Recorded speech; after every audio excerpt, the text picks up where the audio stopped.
ada upaya-upaya untuk mengganjal pertemuan tersebut yang mungkin saja itu dilakukan oleh orang-orang yang memang sangat dipertimbangkan Pak Prabowo informasinya. Jadi pertimbangan yang penting dilakukan oleh Pak Prabowo untuk membuka dan melakukan secara serius lah, bukan hanya gimmick-gimmick politik saja. Pak Prabowo lebih memilih bertemu dengan PDI Perjuangan dan Mega, membangun komunikasi dengan Bu Mega, tentu ada yang tersakiti.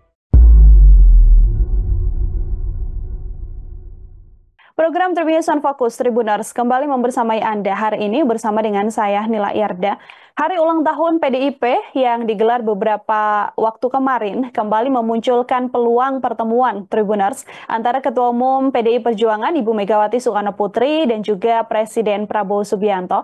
Apalagi Ketua Umum PDIP juga menegaskan bahwa dirinya tidak punya masalah dengan Prabowo Subianto. Gerindra sendiri melalui Wakil Ketua Umumnya juga sudah mengatakan tidak ada permusuhan apapun antara Prabowo Subianto dan juga Megawati Soekarno Putri. Lantas, bagaimana kita membaca saling kode hubungan baik antara Gerindra dan juga PDI Perjuangan ini? Saya akan membahasnya dalam Tribunnews on Focus hari ini. Sudah tersambung melalui sambungan Zoom bersama dengan saya, Direktur Rumah Politik Indonesia, ada Bang Fernando Emas. Bang Fernando, selamat sore. Terima kasih banyak sudah bergabung.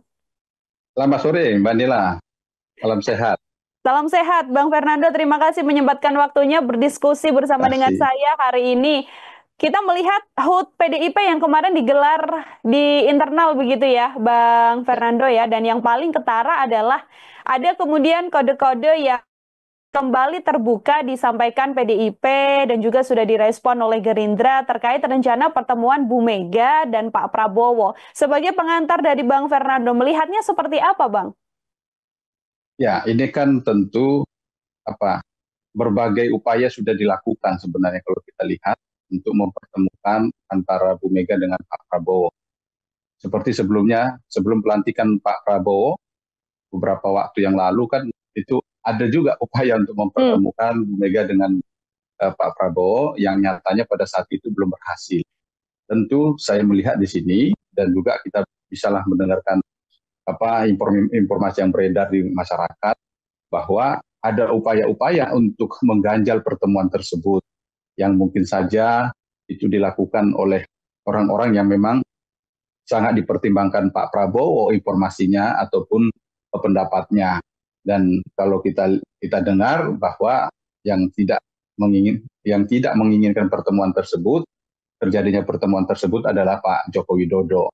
Jadi kalau kita lihat di sini berarti Pak Jokowi memang ingin sekali pertemuan antara Pak Prabowo dengan Bu Mega itu tidak bisa terwujud, tetapi di sini saya berharap dan ada kemungkinan Pak Prabowo tentu akan melakukan pertimbangan-pertimbangan ke depan bahwa manfaat dari pertemuan dilaksanakan pertemuan dengan Bu Mega ataupun apa kekurangannya. Tentu ini akan dilakukan oleh Pak Prabowo dan juga timnya, sehingga nanti kalaupun terwujud pasti Pak Prabowo sudah mempertimbangkan terkait dengan manfaat apa yang didapatkan ketika bertemu dengan Bu Mega, ketika nanti harus memilih tidak mendengarkan apa yang diinginkan oleh masukan-masukan yang diberikan oleh Pak Jokowi untuk tidak mengikut sertakan ataupun melakukan pertemuan dengan Bu Mega. Tentu itu sudah dipertimbangkan secara matang lah oleh Pak Prabowo.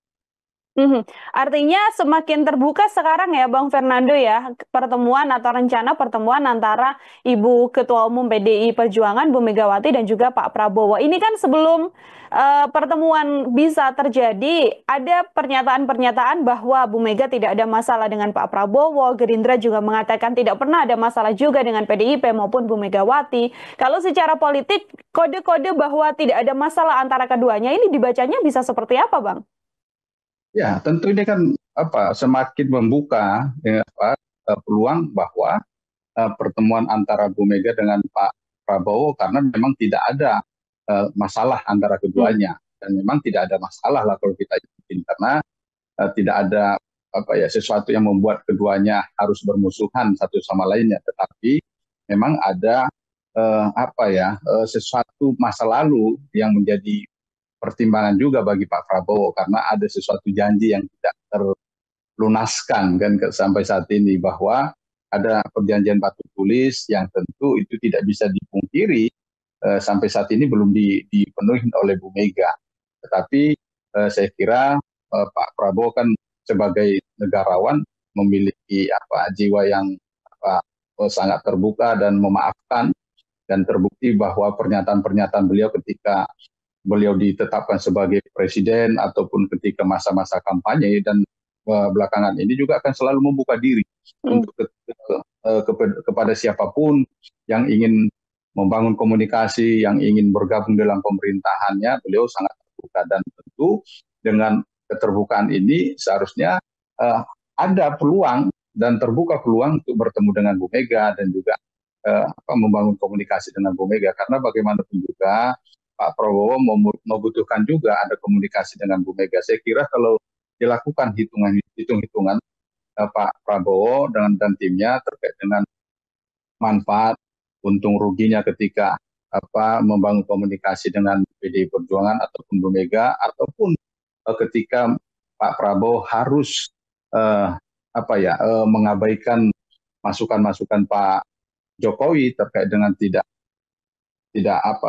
bertemu dengan PDI Perjuangan ataupun Bu Mega. Saya kira Pak Prabowo lebih baik membangun komunikasi, membangun hubungan yang baik dengan PDI Perjuangan dan Bu Mega, karena bagaimanapun juga Bu Mega masih memiliki partai, masih memimpin partai PDI Perjuangan yang memiliki kursi di parlemen paling tidak sekitar 18% di parlemen. Ini kan sangat dibutuhkan Pak Prabowo di pemerintahan beliau, karena bagaimanapun juga kan pemerintahan beliau walaupun mayoritas di parlemen tetapi membutuhkan juga masukan-masukan kebersamaan dengan PDI Perjuangan, apalagi PDI Perjuangan memimpin di DPR RI, sehingga saya kira ini menjadi pertimbangan yang penting dilakukan oleh Pak Prabowo untuk membuka dan melakukan secara serius lah, bukan hanya gimmick-gimmick politik saja ketika ada momentum-momentum, hanya sekedar membuka wacana pertemuan antara Bu Mega dengan Pak Prabowo. Kalau memang tidak ada masalah, ya silakan lakukan pertemuan.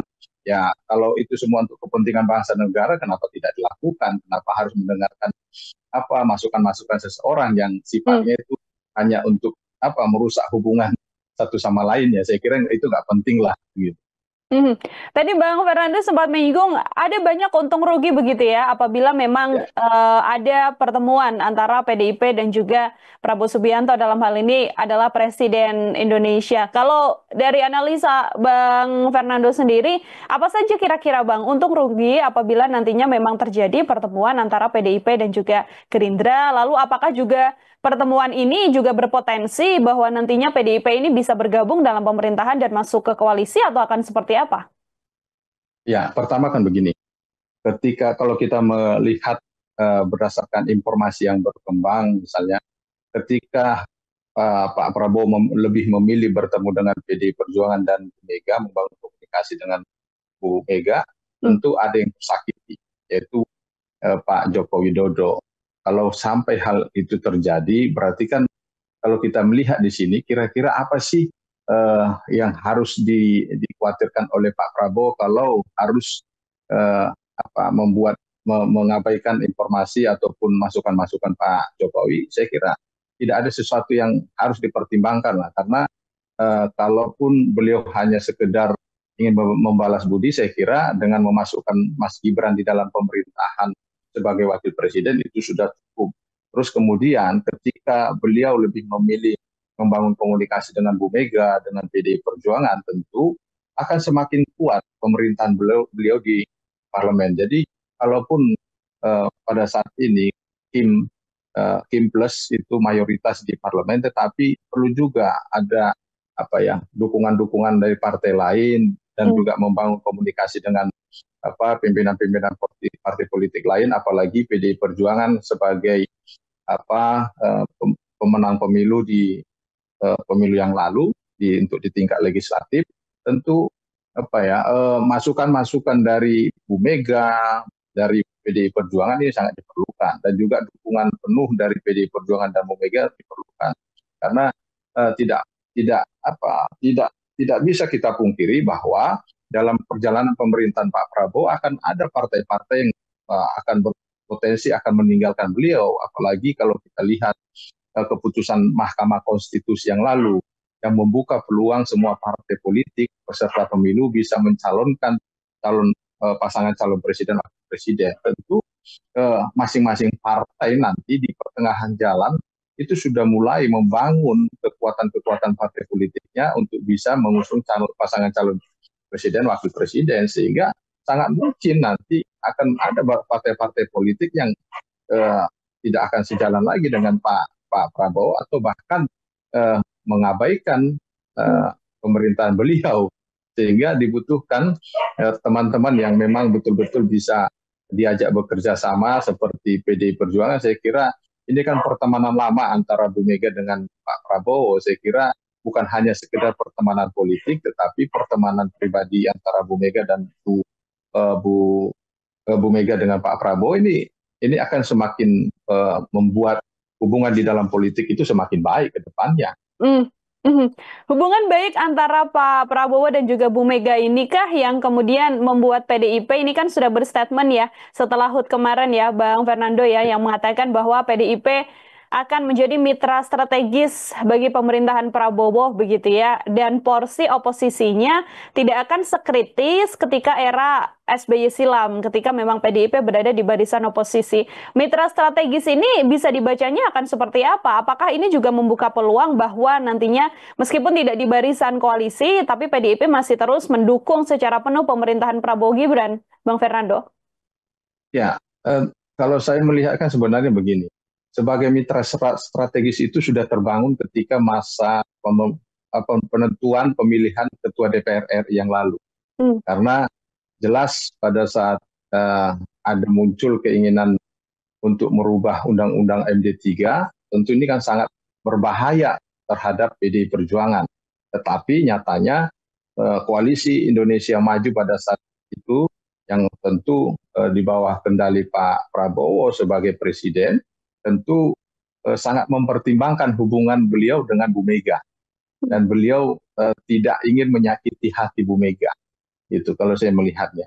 Tentu dari sini sudah terbangun adanya komunikasi, terus kemudian kemitraan antara Presiden Prabowo, pemerintahan Pak Prabowo dengan PDI Perjuangan. Tentu yang akan lebih dikonkretkan lagi dengan misalnya nanti ada dukungan-dukungan yang secara jelas dari PDI Perjuangan terkait dengan pemerintahan Pak Prabowo atau mungkin masuk dalam pemerintahan beliau.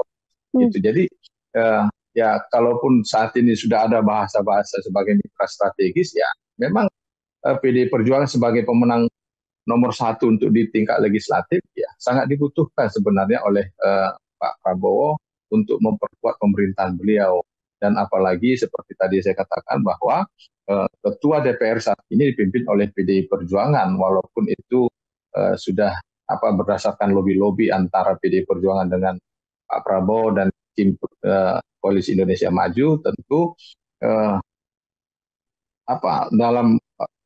dalam kepemimpinan Mbak Puan sebagai ketua DPR, tentu ini akan bisa memiliki pengaruh terhadap pemerintahan Pak Prabowo, dan ini harus dijaga oleh beliau supaya bagaimana pemerintahan beliau ketika melakukan pengajuan undang-undang di DPR, terus kemudian terkait dengan pengusulan anggaran itu bisa berjalan sesuai dengan keinginan pemerintahan Pak Prabowo dan tidak ada gangguan-gangguan yang begitu signifikan di dalam perjalanan pemerintahan beliau.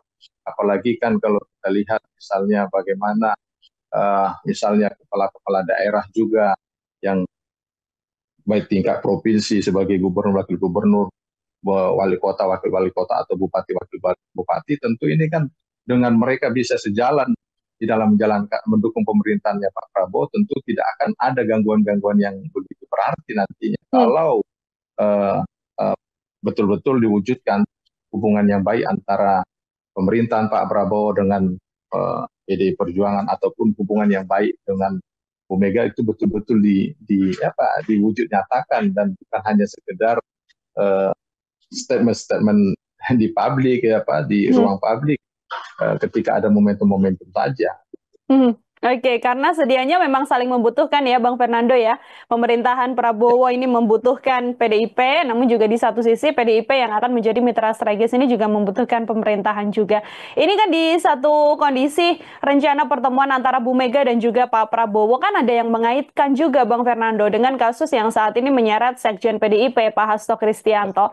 Bahkan dikatakan begitu ya, sempat ada lobby-lobby dari Bu Mega ke Pak Prabowo untuk kemudian tidak membawa kasus Hasto ini lebih panjang lagi. Meskipun sedianya isu ini sudah dibantah oleh Gerindra begitu ya.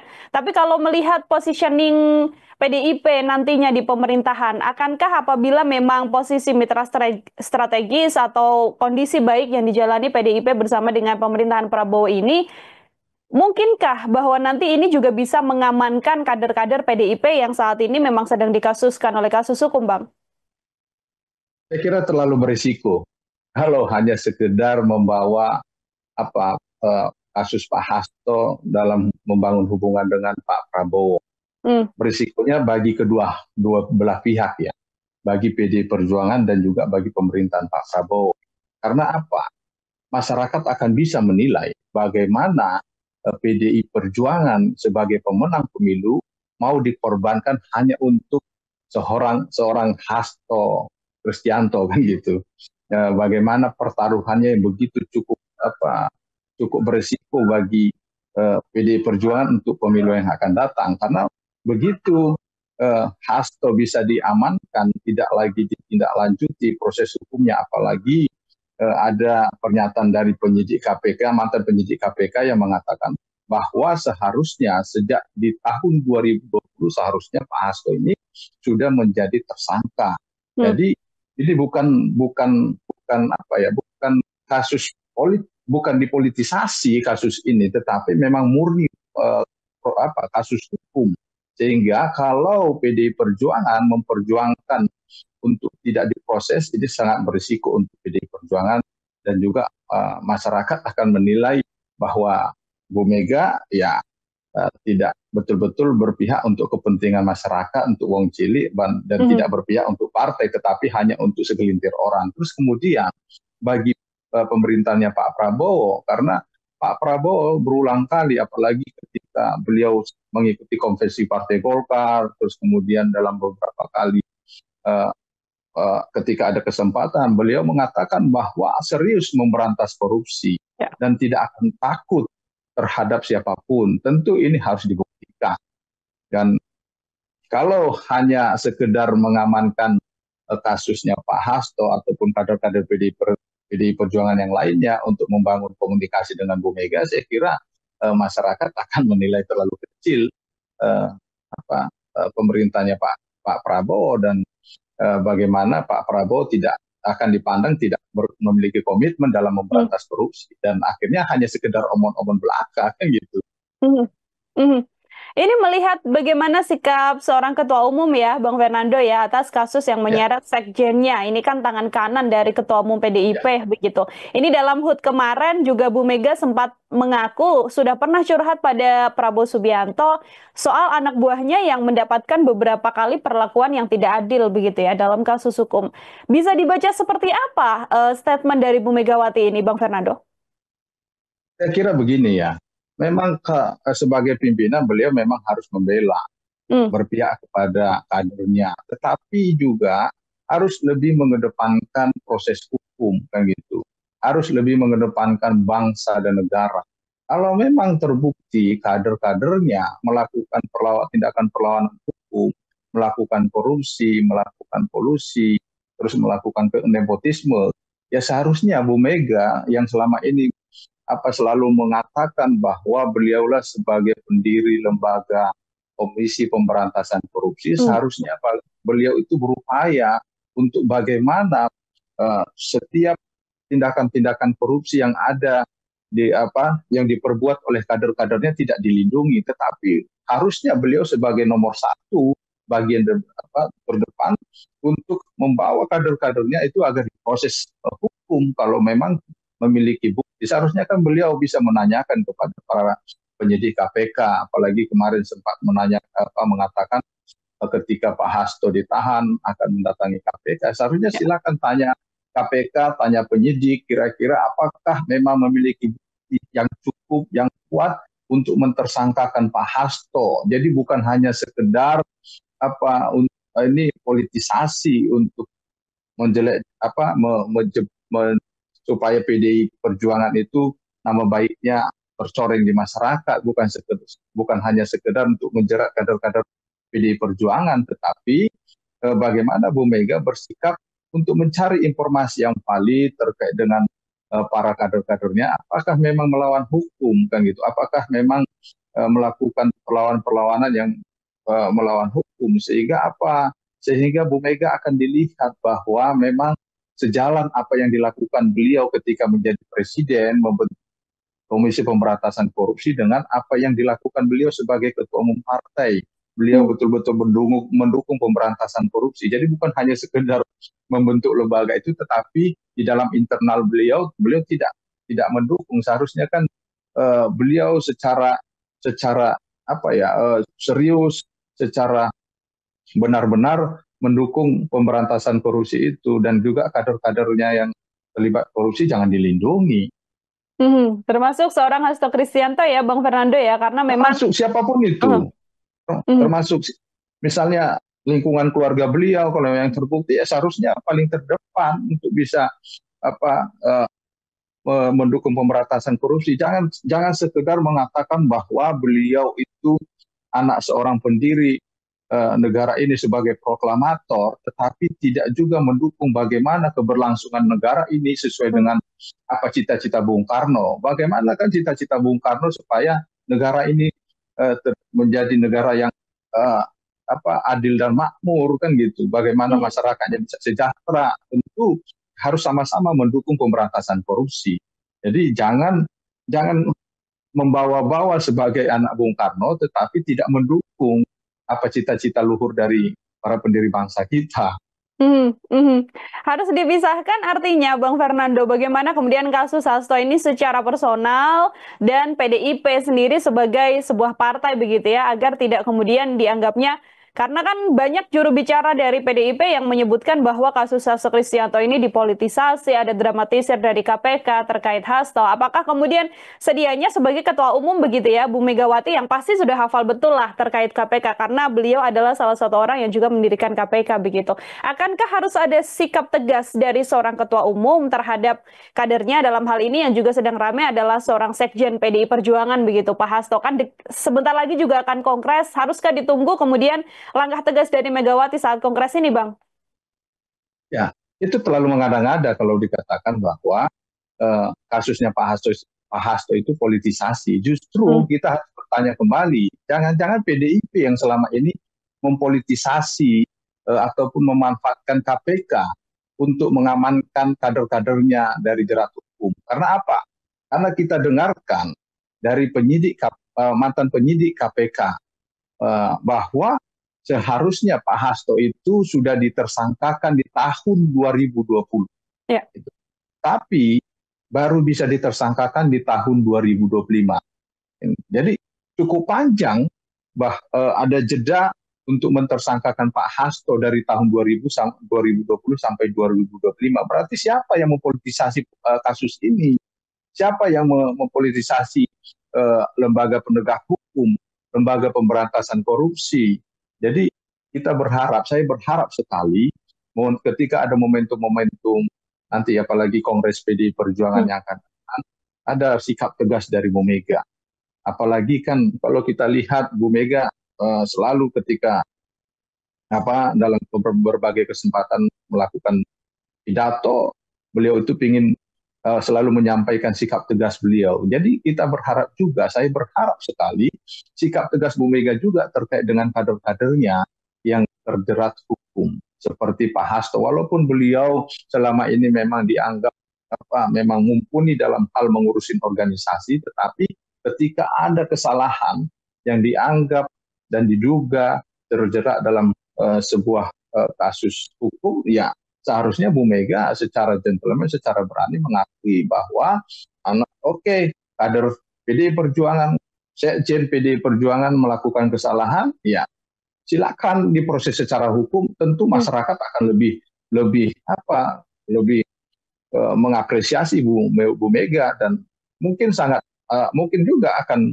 uh, memiliki dampak kepada partai beliau di pemilu yang akan datang ketika ada sikap gentleman beliau terkait dengan kader-kadernya yang terjerat dalam proses hukum seperti Pak Hasto ini. Oke, kita juga menantikan bagaimana sikap tegas kemudian dari Ketua Umum PDI Perjuangan karena selama ini kan yang bicara masih juru bicara ya, Bang Fernando ya, belum ada sikap tegas kemudian dari Bu Mega terkait kasus Hasto Kristianto ini. Selain terakhir statementnya adalah akan mendatangi KPK apabila Pak Hasto ini ditersangkakan seperti itu. Ini kita kembali ke rencana pertemuan antara Prabowo Subianto dan juga PDI Perjuangan, Bang Fernando. Apabila memang nanti benar-benar terjadi begitu ya, pertemuan antara PDIP dan juga Prabowo Subianto, bagaimana situasi yang kemudian akan terjadi? Apakah artinya Prabowo memang sejauh ini selalu membuka pintu untuk PDI Perjuangan atau seperti apa, Bang? Kalau saya melihat sebenarnya dalam hatinya Pak Prabowo lebih membutuhkan PDI Perjuangan di dalam pemerintahan beliau. Karena sebagai sahabat lama yang sudah saling mengerti, saling memahami satu sama lainnya, terus kemudian bagaimana kekuatan partai PDI Perjuangan di dalam pemerintahan legislatif, baik itu di tingkat pusat, provinsi, kabupaten, kota, yang ini akan bisa memberikan manfaat banyak untuk pemerintahnya Pak Prabowo. Bagaimana program-program beliau nanti akan bisa berjalan dengan sukses, dengan baik, baik dari tingkat pusat sampai tingkat paling bawah. Apalagi seperti yang tadi saya sampaikan bahwa di bawah PDI Perjuangan memiliki kader yang memenangkan kontestasi pilkada yang di tingkat provinsi, kabupaten, kota. Tentu ini akan memberikan manfaat lah untuk bisa suksesnya pemerintahan beliau untuk berjalan, seperti misalnya program-program prioritas beliau yang sudah berjalan, misalnya seperti makan bergizi gratis. Ini kan tentu dengan bisa berjalan sukses di semua wilayah, semua daerah, tentu ini kan akan semakin memberikan kesuksesan untuk program-program lainnya bisa berjalan di semua tingkatan. Tentu dengan seperti itu Pak Prabowo sangat membutuhkan untuk PDI Perjuangan betul-betul bisa menjadi bagian pemerintahan beliau, bukan hanya sekedar mitra strategis, tetapi bisa masuk dalam pemerintahan. Dan saya kira nanti akan ada waktunya Pak Prabowo akan menata ulang kembali partai-partai yang akan bergabung di dalam koalisi pemerintahannya. Saya kira itu perlu dilakukan supaya apa? Supaya benar-benar pemerintahan Pak Prabowo itu diisi orang-orang yang memang memiliki komitmen untuk mendukung pemerintahannya beliau, bukan hanya sekedar ingin mendapatkan manfaat untuk kepentingan kelompok-kelompoknya ataupun partai politiknya saja. Oke, terakhir artinya Bang Fernando meyakini bahwa meskipun tidak secepat sekarang begitu ya, atau mungkin nanti atau beberapa waktu ke depan, Anda meyakini bahwa nanti memang PDIP dengan situasi kondisi hubungan baik antara Bu Mega dan Pak Prabowo ini akan masuk ke dalam koalisi pemerintahan, Bang? Ya, cepat atau lambat sih melihatnya itu seperti itu. Apalagi kan misalnya seperti pencabutan gugatan Pak Andika yang di Jawa Tengah kan itu di Mahkamah Konstitusi. Ini kan salah satu cara untuk mencuri hatinya Pak Prabowo, kan mengambil hatinya Pak Prabowo bahwa orang yang diinginkan beliau untuk bisa menang di Jawa Tengah ternyata bisa didukung oleh PDI Perjuangan dengan cara mencabut gugatan di Mahkamah Konstitusi. Jadi saya kira masing-masing ini sudah coba menunjukkan upaya-upaya bagaimana ibaratnya kalau orang baru baru berkenalan, baru jatuh cinta itu saling beri kode lah bahwa membuka peluang untuk bagaimana bisa pertemuan itu bisa terwujud dan ada komunikasi lebih lanjut nanti di pembicaraan itu, dan ada hubungan-hubungan yang ada komunikasi dan ada keputusan dari masing-masing untuk bisa nanti bersama-sama ke depannya. Karena saya melihat sama-sama saling membutuhkan ini kan. Jadi hanya masing-masing ini sepertinya saling menahan rindu saja nih. Sembari menunggu waktu ya Bang Fernando ya, apabila nanti memang benar ada pertemuan antara Bu Megawati dan juga Pak Prabowo, dan kita juga pasti akan melihat apa yang kemudian akan terjadi dalam dinamika politik dan juga positioning PDIP, apakah akan bergabung menjadi koalisi bersama dengan pemerintahan Prabowo Gibran seperti itu. Bang Fernando, terima kasih banyak untuk waktunya, luar biasa sekali Terima kasih, diskusinya. Fadila. Semoga di lain Terima kasih. kesempatan ada waktu kembali untuk Ya, berbincang bersama dengan Bang Fernando. Selamat sore, ya. selamat beraktivitas kembali Bang Fernando. Selamat sore, selamat beraktivitas ya, sukses selalu. Ya, Tribuners, demikian obrolan saya bersama dengan Direktur Rumah Politik Indonesia, Bang Fernando Emas dalam Tribun Sun Fokus kali ini. Nantikan obrolan saya dengan sejumlah narasumber lain dan tema-tema lain hanya dalam Tribun Sun Fokus. Saya Nila Irda pamit undur diri. Terima kasih banyak dan sampai jumpa. Download Tribun X sekarang. Menghadirkan lokal menjadi Indonesia.